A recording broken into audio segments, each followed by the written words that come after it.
Hi friends, வாங்க கத்திரிக்காய் அறுவடை பார்க்கலாம். யார் மியூசிக் ஃபேமிலி எல்லோரும் நல்லா இருக்கீங்களா? வாங்க வீடியோக்குள்ளே போகலாம். முதல்ல பார்த்தீங்கன்னா, இந்த கத்திரி ரகம் வந்து பார்த்தீங்கன்னா, நல்லா பெரிய கத்திரி ரகங்க. நம்ம கேஸ் அடுப்புலாம் வச்சு சுட்டு சமைப்பாங்க பாருங்க, அந்த மாரி ரகங்க இந்த கத்திரிக்காய். அவ்வளோ பெரிய கத்திரிக்காய் ரகமுமே நான் வந்து பயிரிட்டு, நான் வளர்த்தி நான் அறுவடை பண்ணுறேன் பாருங்க. நம்மளால வந்து எல்லா ரகத்தையுமே நம்மளால வந்து அறுவடை பண்ண முடியுங்க. அதுதாங்க நான் உங்களுக்கு இந்த வீடியோவில் காட்டுறேன். சூப்பரான கத்திரிங்க, நல்ல டேஸ்ட்டுங்க. நானுமே அந்த மாரி கேஸ்ல வந்து சுட்டு இது வந்து சமைச்சு சாப்பிட்டுருக்குறேங்க. அவ்வளோ ஒரு டேஸ்ட்டா இருந்ததுங்க அந்த கத்திரிக்காய்.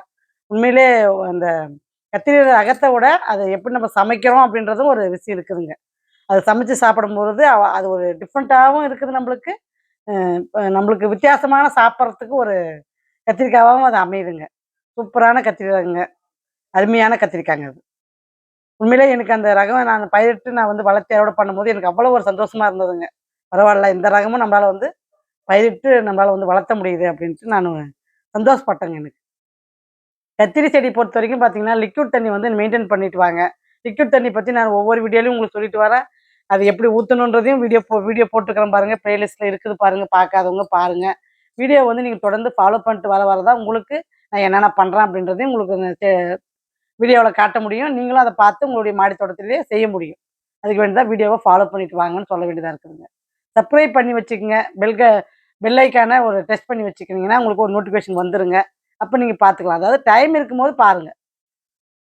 அந்த மாரி நீங்க பார்த்து கூட உங்களுடைய மாடி தோட்டத்த அழகா வந்து ரன் பண்ண முடியுங்க. நம்மளால முடியாதது எதுவுமே கிடையாதுங்க. விதை வேணுன்றவங்க வாட்ஸ்அப் நம்பர் குடுத்துருக்கிறேன் பாருங்க. அதில வந்து ஹாய்ன்னு ஒரு மெசேஜ் குடுத்தீங்கன்னா, உங்களுக்கு கேட்லாக் வந்து வந்துருங்க. அதில எல்லா டீட்டெயிலுமே உங்களுக்கு இருக்குதுங்க. பார்த்து நீங்க விதை வாங்கிக்கலாங்க. நம்ம கிட்ட வந்து பார்த்தீங்கன்னா, நல்ல தரமான விதை, நல்ல ஒரு தாய் ரகம் நல்லா இருந்தா, காய் நல்லா வைக்குங்க. அந்த தான் என்னுடைய கான்செப்ட்டேங்க. அதுதான் உங்களுக்கு நான் சொல்றதுமேங்க. அந்த தாயினுடைய விதை வந்து கரெக்ட்டா இருந்துச்சுன்னா, நம்ம அறுவடையே சூப்பரா அள்ளிடலாங்க. சூப்பரா விளைஞ்சிடுங்க. தாய் ரகம் சரியில்லைன்னா, காய வர்றதும் கஷ்டங்க. இது கொட்டிட்டா போகும். அது சரியா வளர்றதும் பெரிய கஷ்டமா இருக்குங்க. அதனால தரமான விதையிலேருந்து நம்ப செடிய வளர்த்தும்போது, அதனுடைய வளர்ச்சி உண்மையிலேயே சூப்பரா இருக்குங்க. இப்ப கூட பார்த்தீங்கன்னா, என்னுடைய ஏஆர் கார்டன்ல பார்த்தீங்கன்னா, இளஞ்செடி கத்திரி நாத்து உங்களுக்கு நல்லத வந்து உங்களுக்கு நான் வீடியோஸ் போட்டுட்டு வரேங்க. அந்த மாரி என்னுடைய சேனலுங்கள்ல மாத்தி, மாத்தி நான் வந்து 3 சேனல்லயுமே நான் மாத்தி, மாத்தி உங்களுக்கு அப்லோட் பண்ணிட்டு தாங்க வரேன். ஃபாலோ பண்ணிட்டு வாங்க. ஏன்னா, இப்ப பசங்களுடைய சேனல்ல பார்த்தீங்கன்னா, அவங்களுக்கு டைம் இல்லாததுனால, இப்ப அவங்களால வீடியோஸ் போட முடியல. அதுக்கு வேண்டி என்னுடைய வீடியோஸ நான் போட்டுட்டு வரேங்க. ஏன்னா, பசங்களுக்கு வந்து இப்ப வந்து படிக்கிறது கொஞ்சம் நீட்டுக்கு போயிட்டு இருக்கிறதுனால கொஞ்சம் ஹெவியா இருக்குதுங்க. அதனால அவங்களுக்கு இப்ப டைம் இல்லாததுனால, என்னுடைய வீடியோஸ நான் போட்டுட்டு வரேங்க. பார்த்துட்டு வாங்க.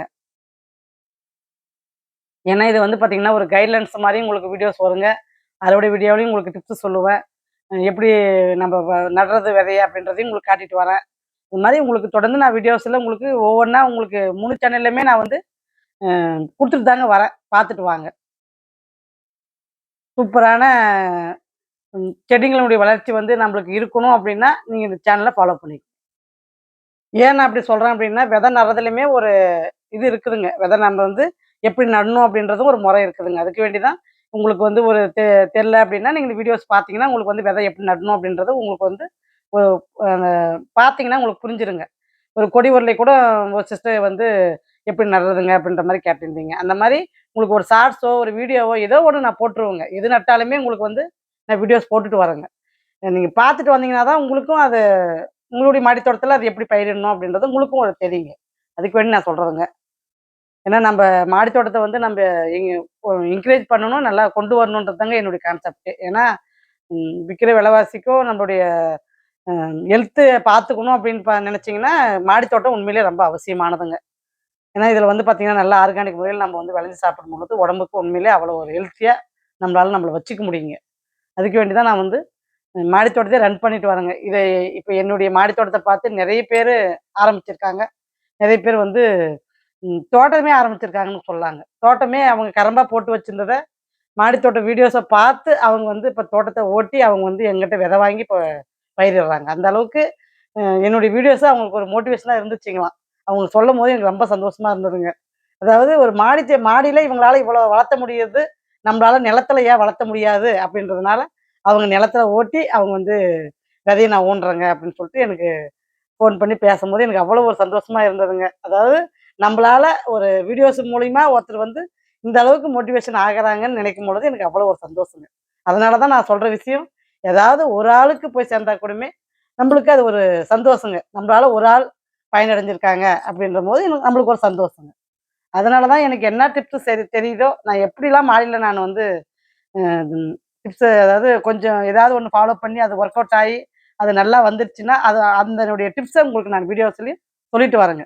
ஃபர்ஸ்ட்டு வந்து முட்டை கரைசல் எப்படி பயன்படுத்துறது அப்படின்னு கூட கேட்டிருந்தீங்க. அவங்களுக்கு வேண்டி நான் வந்து எப்படின்னா, முட்டைய வந்து ஓட வந்து நல்லா காய வச்சுருங்க. காய வச்சுட்டு, மிக்ஸியில வந்து நல்லா அத வந்து நைஸா பவுடர் பண்ணிக்கங்க. பவுடர் ஃபார்ம்ல வந்து நம்ம செடிங்களுக்கு குடுக்கும்பொழுது, அது உங்களுக்கு வந்து ஒரு ஒரு 1, 2 நாள்ல உங்களுக்கு ரிசல்ட் தெரிஞ்சிருங்க. அதே நம்ம வந்து தண்ணீல கரைச்சு, அத புளிக்க வச்சு குடுக்கும்பொழுது, அது கொஞ்சம் அந்த செடிங்களுக்கு மாவு பூச்சி தொல்ல வந்துருதுங்க. இதுக்கும் அதுக்கும் என்ன வித்தியாசம் அப்படின்னா, இதுதாங்க வித்தியாசம். அதாவது பவுடரா குடுத்தீங்கன்னா, உங்களுக்கு மாவு பூச்சி தொல்ல வராதுங்க செடிங்களுக்கு. அதுவே நீங்க வந்து தண்ணீல கரைச்சு, அத வந்து நீங்க வந்து லிக்விட் ஃபார்ம்ல குடுக்குறீங்க செடிங்களுக்கு அப்டின்னா, அந்த செடிங்களுக்கு மாவு பூச்சி தொல்ல வருதுங்க. அத நானு பார்த்துருக்கேன். அது என் செடிக்கு வந்திருக்குதுங்க. அதனால தான் நான் வந்து அது மாரி குடுக்குறது இல்லைங்க முட்டை கரைசல. முட்டை வந்து பார்த்தீங்கன்னா, தொழும்ப வந்து அரைச்சு பவுடர் ஃபார்ம்ல தாங்க நான் செடிங்களுக்கு குடுப்பேன். அததான் உங்களுக்கு வந்து நான் வந்து போட்டிருந்தேன் வீடியோஸ்ல.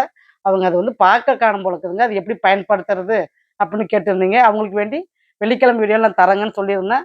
அத பத்தி தாங்க உங்களுக்கு நான் இந்த வீடியோல சொல்லியிருக்கேன். நீங்க இந்த வீடியோவ பார்த்து பயன் அடையணுன்றது தான் என்னுடைய ஆசைங்க.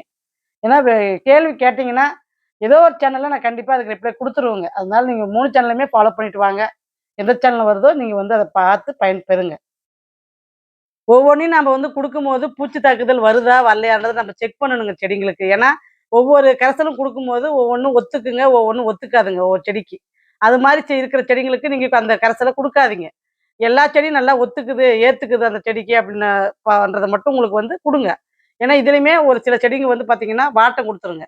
அதாவது அந்த பவர் அதிகமா போனாலும் சரி, அந்த செடிக்கு ஒத்துக்கலனாலும் சரி, உங்களுக்கு வாட்டம் வந்துருங்க. அதனால இப்போ முட்டை தொழும்பு குடுக்கறதுலயுமே ஒரு என்ன நீங்க கவனிக்க வேண்டியது அப்படின்னா, பெரிய செடிங்களுக்கு பார்த்து குடுங்க. சின்ன செடிங்களுக்கு வந்து சும்மா கொஞ்சமா குடுங்க. ரொம்ப குடுக்க வேண்டாங்க. சின்ன செடிங்க வந்து தாங்காதுங்க அந்த ஹீட்டுக்கு. அதனால வந்து பார்த்தீங்கன்னா, பெரிய செடிங்களுக்கு தாங்க நான் குடுத்தது. அதுக்கு தான் உங்களுக்கு விளக்கமாவும் சொல்றேங்க நானு. இந்த வெயில்ல நீங்க குடுக்குறீங்க அப்படின்னா, தொடர்ந்து ஒரு 2, 3 நாளைக்கு தண்ணி வந்து டெய்லியும் காலையிலயும் சாயந்தரமும் கொஞ்சம் கொஞ்சம் குடுத்து பழகுங்க. அந்த மாரி குடுக்கும்பொழுது அந்த ஹீட்ட வந்து அது வந்து தணிச்சிருங்க.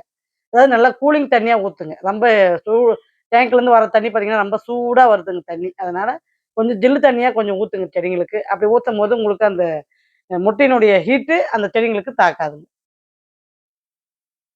ஒவ்வொரு செடியுமே நீங்க வளர்த்த வளர்த்த உங்களுக்கே அனுபவம் வந்துருங்க. ஏன்னா எந்த செடிக்கு எது ஊத்துனா ஒத்துக்குது அப்படின்ற அளவுக்கு நீங்களே வந்து ஒரு கைட்லைன்ஸ் ஆயிடுவீங்க. அந்த மாரி நம்ம ஒவ்வொன்னையும் பார்க்க பார்க்க நம்மளுக்கே ஒரு ஐடியா கிடைச்சிருங்க. பெரிய விஷயம்லாம் இல்லைங்க. மாடி தோட்டத்த வந்து நம்ம வந்து கொண்டு போறதுன்றதெல்லாம் ஒரு பெரிய விஷயம் கிடையாதுங்க. ஆனா நெறைய பேர் நெறைய பிரச்சனைய சொல்லும்போது தான் எனக்கு ஏன் இவங்களுக்கெல்லாம் இந்த அளவுக்கு ஸ்ட்ரகிள் பண்ணுது அப்படின்ற மாரி தோணுங்க எனக்கு. ஒரு கத்திரி செடியா இருக்கட்டும், கத்திரி செடி நெறைய பூ வைக்குதுங்க. ஆனா கொட்டிடுதுங்க. காயா மாற மாட்டேங்குதுன்றதும். அப்புறம் செடிகள வந்து பார்த்தீங்கன்னா, இலை மட்டுமே பூரா கொட்டிடுதுங்க. செடி தான் நிக்குதுங்க அப்படின்றதும். இதெல்லாம் பார்த்தீங்கன்னா, அந்த மண்கலவை நீங்க சரியா குடுக்கலையோ அப்படின்னு தாங்க எனக்கு தோணும். ஏன்னா மண்கலவை வந்து கொஞ்சம் ஆட்டெரு கலந்து கொஞ்சம் நல்லா பதப்படுத்தி குடுத்தீங்கன்னா, கண்டிப்பா செடி வந்து நல்லா வளருங்க. மண்கலவை பொறுத்தவரைக்கும் நீங்க ஆட்டெரு கண்டிப்பா குடுங்க. அப்படி குடுத்தீங்கன்னா, உங்களுக்கு அந்த செடிக்கு வர பிரச்சனைகள்லாம் உங்களுக்கு வராதுங்க. லிக்விட் தண்ணி அப்படியே ஃபாலோ பண்ணிட்டு வந்தீங்கன்னா, உங்களுக்கு அந்த பூ கொட்டுற பிரச்சனையும் வராதுங்க, இலை கொட்டுற பிரச்சனையும் வராதுங்க. நல்லா வந்து உங்களுக்கு வந்து வளர்ச்சி இருக்குங்க. குரோத் இருக்கும். நல்லா செடி வந்து பார்த்தீங்கன்னா, நல்லா பசுமையா, பச்சையா நல்லா அழகா இருக்குங்க. என்னுடைய மாடிக்கு அதுதாங்க ஒரே ஒரு காரணம். எ எனக்கே வந்து ஒரு எப்படி சொல்றதுன்னா, இந்த வெயில்லயும் என்னுடைய மாடி இவ்வளோ பசுமையா இருக்கிறத பார்க்கும்போது, எனக்கே ஒரு சந்தோஷம் தாங்க. பரவாயில்லையே! இந்த அளவுக்கு போன வருஷம்லாம் நான் ஏப்ரல்ல வந்து பாதி பேக்க ரெஸ்ட் விட்டுட்டேங்க. இந்த வருஷம் தான் நான் வந்து ஃபுல்லாவே வச்சிருக்கிறேங்க. ஆனா, இந்த வருஷம் ஃபுல்லா இருக்கிற செடிங்களுமே கொஞ்சம் வாடாத பார்க்கும்பொழுது, அதுவும் புது புதிய கத்திரி ரகம்லாம் ட்ரை பண்ணிட்டு வரேங்க. அதெல்லாம் பார்க்கும்போது எனக்கு பரவாயில்லையே! கை குடுக்குதே, காய் வைக்குதே அப்படின்னு ஒரே ஒரு சந்தோஷமாங்க. எனக்கு அவ்வளோ ஒரு சந்தோஷம். ஏன்னா, அது காய் குடுக்கறதெல்லாம் பார்க்கும்போது, இந்த வெயில்லயும் நம்மளுக்கு காய் குடுக்குதே அப்படின்ற மாரி தோணுங்க. காய் பாருங்க எவ்வளோ சூப்பரா வச்சிருக்குது பாருங்க. பச்சை மிளகானா அவ்வளோ ஒரு ஃப்ரெஷ்ஷா அவ்வளோ ஒரு ஹெல்த்தா இருந்ததுங்க. அந்த மாரி காரமும் நல்லா சூப்பரா உரைக்குங்க இந்த பச்சை மிளகா. நம்ம கேரளால பார்த்தீங்கன்னா, பச்சை மிளகா ரகமே பார்த்தீங்கன்னா, கொடை மிளகாயிலேருந்து, பச்சை மிளகாயிலேருந்து ஒரு 5, 6 வெரைட்டிக்கு மேல வச்சிருக்கிறேங்க. வகை வகையா நம்ம வந்து அறுவடை பண்ணலாங்க. ம். ஆடிப்பட்டத்துக்கு. இந்த மாரி நாத்துங்கள வந்து 1 மாசத்துக்கு முன்னாடியே நீங்க வந்து போட்டு வச்சுக்கணுங்க. அது வந்து நீங்க வீடியோ ஃபாலோ பண்ணிட்டு வாங்க. நான் வந்து வீடியோஸ் போடுவேங்க. நாத்து போடுறதுக்கு எப்பன்னு சொல்லிட்டு, நான் என்னென்ன நாத்து போடுறேன் அப்படின்றதையும் உங்களுக்கு வீடியோஸ் போட்டுட்டு வருவேங்க. வீடியோவ ஃபாலோ பண்ணிட்டு வந்தீங்கன்னா மட்டும் தான் உங்களுக்கு தெரியுங்க. அதுக்கப்புறம் இல்லன்னா, எப்ப போடுறதுங்கன்னு தாங்க நீங்க கேட்பீங்க. அதுக்கு வேண்டி தான் நான் வந்து சொல்றேங்க. கேள்வி கேட்கறத விட நம்ம கண்ணில் பார்க்கும் பொழுது அதை நம்ம செஞ்சுட்டு போயிடலாங்க. அந்த மாதிரி எண்ணம் எனக்கு இருக்குங்க எப்பவுமே. ஏன்னா நம்ம வந்து பார்த்துட்டு வரும்போது ஆட்டோமேட்டிக்காக நம்ம எப்போ செய்கிறோன்றது உங்களுக்கு தெரிஞ்சிடும். நீங்கள் ஆட்டோமேட்டிக்காக நீங்களே அதை வந்து நாற்று போட்டு அழகாக வளர்த்திடலாம். அதனால தான் நீங்க வந்து ஃபாலோ பண்ணிட்டு வந்தீங்கன்னாவே, உங்களுக்கு எல்லா விஷயமும் தானாவே தெரிஞ்சிருங்க. நீங்க கேட்கணும்னு அவசியமே கிடையாதுங்க. அந்த அளவுக்கு வந்து என்னுடைய வீடியோஸ்ல வந்து பார்த்தீங்கன்னா, எல்லா விதமா வீடியோவும் போட்டுட்டு வரேங்க. பச்சை மிளகா பொறுத்தவரைக்கும் பார்த்தீங்கன்னா, மாடி தோட்டத்துல ஈஸியா வளர்க்கக்கூடியதுங்க. பச்சை மிளகா, தக்காளி, வெண்டை, கத்திரி இதெல்லாம் பார்த்தீங்கன்னா, ஈஸியா வளர்க்கக்கூடிய செடிங்க. இதுங்களுக்கு நம்ம வந்து பெருசா நம்ம வந்து எந்த ஒரு பராமரிப்பும் பண்ண வேண்டியது இல்லைங்க. இலைங்கள கொஞ்சம் கீழ இருக்கிற இலைங்கள கொஞ்சம் ட்ரிம் பண்ணி விட்டு, லிக்விட் தண்ணி மட்டும் கொஞ்சம் மெயின்டெயின் பண்ணோம்னாவே போதுமானதுங்க. மண்கலவையில ஆட்டு எரு மட்டும் கலந்து குடுத்துட்டோம்னாவே, ஒரு 6 மாசத்துக்கு நம்ம எந்த இதுவுமே பண்ண தேவையில்லைங்க. அது நம்ம பாட்டுக்கு தண்ணி மட்டும் குடுத்துட்டு வரலாம். இடையில வேணா ஒரு முட்டை கரைசலோ, தேங்காய் புண்ணாக்கு, கலக்கொட்ட புண்ணாக்கு கூட போடலாங்க. நான் இன்னும் யூஸ் பண்ணலைங்க அத. அதனால தான் நான் அத என்னுடைய வீடியோஸ்ல என்னால சொல்ல முடியலைங்க. கலக்கொட்ட புண்ணாக்கு வந்து நான் ஊற வச்சு நான் இன்னும் என்னுடைய மாடி தோட்டத்துக்கு நான் ஊத்தலைங்க.